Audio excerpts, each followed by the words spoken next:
Have you ever wondered why some men seem trapped in a permanent state of struggle, while others remain unshakable in the face of chaos? It isn't about IQ. It is about wisdom. Stoicism teaches us that there are 7 specific phrases, verbal red flags that signal a weak mind and a fragile spirit. If you catch yourself saying even one of these, you are unknowingly sabotaging your own power. Today, we expose these silent killers and replace them with unbreakable truth. If you are ready to leave the path of the fool and walk the path of the sage, subscribe now. Let the transformation begin. The first mark of the foolish man is the refusal to accept ownership. When the stupid man, and by stupid we mean philosophically unwise, faces a crisis, his first instinct is to look outward. He says, "It's not my fault. The economy is bad. My boss is unfair. My partner is difficult." He becomes the eternal victim. By blaming the world, he admits that the world has power over him. He voluntarily hands the keys to his happiness to strangers and circumstances. The Stoic, however, knows that blame is a waste of mental energy. Epictetus, the great slave-turned-philosopher, taught us that there are things in our control and things out of our control. The foolish man tries to control the external and ignores the internal. The wise man ignores the external and masters the internal. Consider the story of the 2 captains navigating a storm. The foolish captain screams at the wind, cursing the waves for being too rough, shouting at the gods for their cruelty. He abandons the wheel to shake his fist at the sky. The wise captain looks at the same storm and says nothing. He knows the storm does not care about his opinion. Instead, he adjusts his sails. He grips the wheel tighter. He focuses only on what he can do: steer.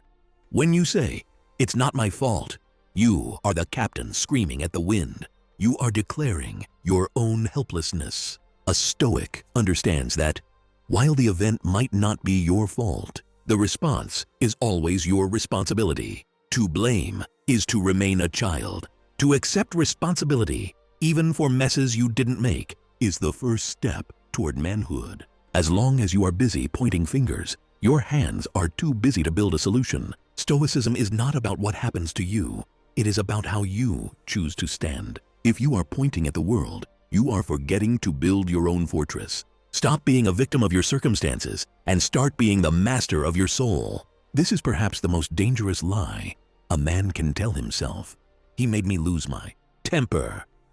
This phrase implies that your emotional state is a remote control device, and everyone around you holds a button. The foolish man believes that insults, traffic, or rude people force him to react.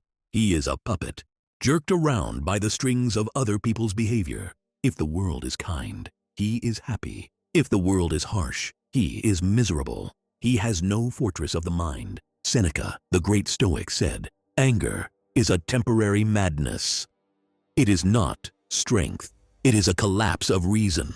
Imagine a man walking through a crowded market. Someone bumps into him hard. He spins around, furious, ready to fight, screaming about respect. Then he looks down and sees that the person who bumped him is blind. Instantly, his anger vanishes, replaced by compassion. What changed? The physical event was the same. Only his judgment changed. This proves that the stranger didn't make him angry. His opinion made him angry. The stupid man is a slave to his immediate impressions. The Stoic pauses. He realizes an insult is like a rock thrown at a cliff. If the cliff is solid, the rock simply bounces off. The foolish man lives his entire life in the future. He says, "I'll be happy when I get that promotion or when I buy that house." He treats the present moment as a waiting room, a mere obstacle to get through.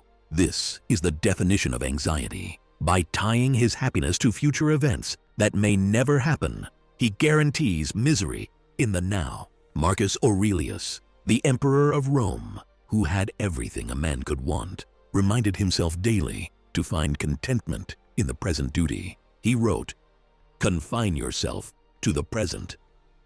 The future is a mist. The present is the only reality we possess. There is a story of a wealthy businessman who sees a fisherman resting by his boat. Laughing, the businessman says, "Why aren't you out fishing more? You could build a fleet, a factory, and then finally retire to sit by the ocean and enjoy your family." The fisherman smiles and says, "Sir, what do you think I am doing right now?" The stupid man runs on a treadmill, chasing a horizon he can never catch. He postpones his life until he is too old to enjoy it. Stoicism isn't about a lack of ambition. It's about ambitious action without the desperate attachment to the result. If you cannot find peace in who you are today, you will not find it with $1 million tomorrow. You will simply be a rich, miserable man. Stop waiting to live. Real power is being able to stand in the middle of a storm or in the middle of a desert and say, "I have everything I need within me." Your character is the only currency that doesn't lose value. When you stop bargaining with the future, you start owning the present. This is where the sage begins and the fool ends. This is the cry of the man who believes the universe owes him comfort. Why me? This isn't fair. When tragedy strikes, or he falls ill, the foolish man feels personally targeted. He views hardship as an injustice. But this resistance is what creates suffering. It turns pain, which is inevitable, into misery, which is optional. The Stoic embraces amor fati, a love of fate, not just tolerating what happens, but loving it. The Stoic sees every obstacle not as a block in the path, but as the path itself. If you fight reality, you will always lose. Imagine you are a wrestler. If your coach pairs you with a weak, fragile opponent, you learn nothing. But if he pairs you with a giant, a champion who throws you around the mat, you struggle and you bleed. The foolish man asks, "Why does the coach hate me?" The wise man understands. The coach is trying to make him a champion. Life is that coach. When you say, "Why is this happening to me?" you are rejecting the training. Marcus Aurelius thanked the gods for his difficulties because they allowed him to test his virtue. When the fire burns, everything you throw into it becomes fuel for the fire. A stupid man is like a candle. He is extinguished by the wind. A Stoic is the forest fire that burns brighter because of the wind. Stop asking, "Why me?" and start asking, "What can I learn from this?" Every betrayal, every loss, and every failure is just more wood for your internal flame. If you don't use your challenges to grow, you are simply wasting your pain. Make your obstacles serve you. The phrase, "I know that already," is the tombstone of intelligence. The moment a man thinks he knows everything, he stops growing. The foolish man protects his ego by pretending to be an expert. He listens to reply, not to understand. Epictetus famously said, "It is impossible for a man to learn what he thinks he already knows." If your cup is full, nothing more can be poured in. The stupid man walks through life guarding his ignorance, terrified to admit he is wrong. There is a Zen story of a scholar who visited a master. As the master served tea, he kept pouring until the cup overflowed. The scholar shouted, "Stop! The cup is full." The master replied, "Like this cup, you are full of your own opinions. How can I show you wisdom unless you first empty your cup?" The Stoic cultivates the mind of a student. He is willing to look foolish in the short term to become wise in the long term. He admits mistakes because he values truth more than his ego. "I'm too busy. I don't have time to read, to exercise, or to think." The foolish man wears his busyness like a badge of honor. He mistakes movement for progress, thinking that running in circles means he is getting somewhere. But usually, "I don't have time" is a lie. What he really means is it is not a priority. He has time to scroll on his phone for 2 hours, but no time to meditate for 10 minutes. He is a slave to the urgent, but a stranger to the important. Seneca wrote an entire essay on this called "On the Shortness of Life." He observed that men guard their money greedily, They wouldn't let a stranger steal their wallet, yet they let everyone steal their time. They give hours to meaningless arguments, days to frivolous entertainment, and years to jobs they hate. Your time is the only resource you can never earn back. Once a second is gone, it is deleted from the universe. Stop letting people rob your life under the guise of politeness or social obligation. Imagine you have a bank account that deposits $80,6,400 every morning, but at the end of the day, whatever you haven't used is deleted. You can't save it. You would spend every cent, wouldn't you? That is your life. You get 86,400 seconds every day. The foolish man lets them drain away, distracted and unfocused. He lives as if he will live forever, forgetting that the reaper does not negotiate. Every breath you take is a breath stolen from your future. The Stoic treats time as his most precious commodity. He ruthlessly cuts out the non-essential. He says no to the good, so he can say yes to the great. When a man says he doesn't have time to improve himself, he is saying he is too busy driving to stop for gas. Eventually, he will break down. Do not be the man who reaches his deathbed realizing he was busy, but he never actually lived. You are not a machine. You are a soul with a limited lease. Mastery of life begins with mastery of your schedule. If you don't decide how your day will go, someone else will decide it for you.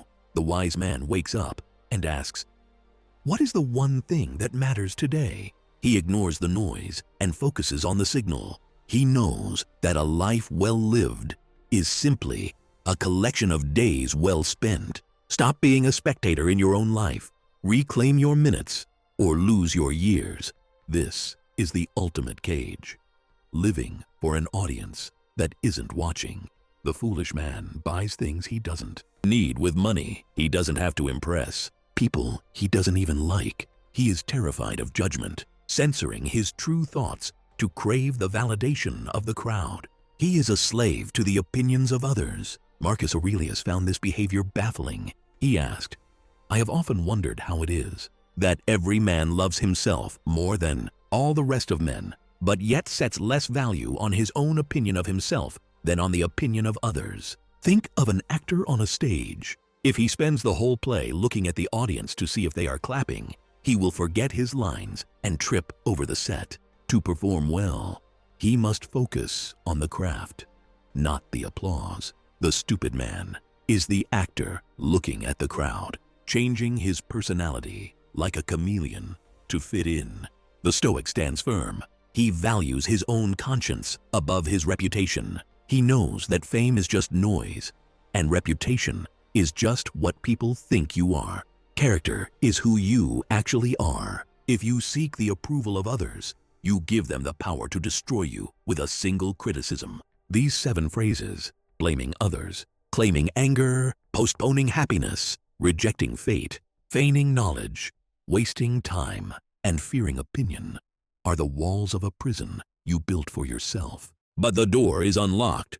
You can walk out at any moment. Stoicism isn't about suppressing emotion. It's about suppressing stupidity. It's about seeing the world with surgical clarity and acting with lion-like courage.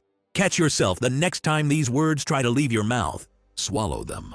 Replace them with responsibility, gratitude, and action. Do not let your mind be a playground for weak thoughts. Be the master of your internal fortress. The path of the sage is not easy, but it is the only path worth walking. The fool lives 1,000 lives in fear. The wise man lives one life in truth. Today is the day you stop reacting and start leading. Today, you become unshakable. If this video added value to your life, do not let the lesson end here. Hit the like button to help others find this path, and subscribe specifically if you want to master your mind while others lose theirs. Your journey to an unbreakable mindset has just begun. Leave a comment below with the word unshakable. If you reach the end, it's time to build. The choice is yours.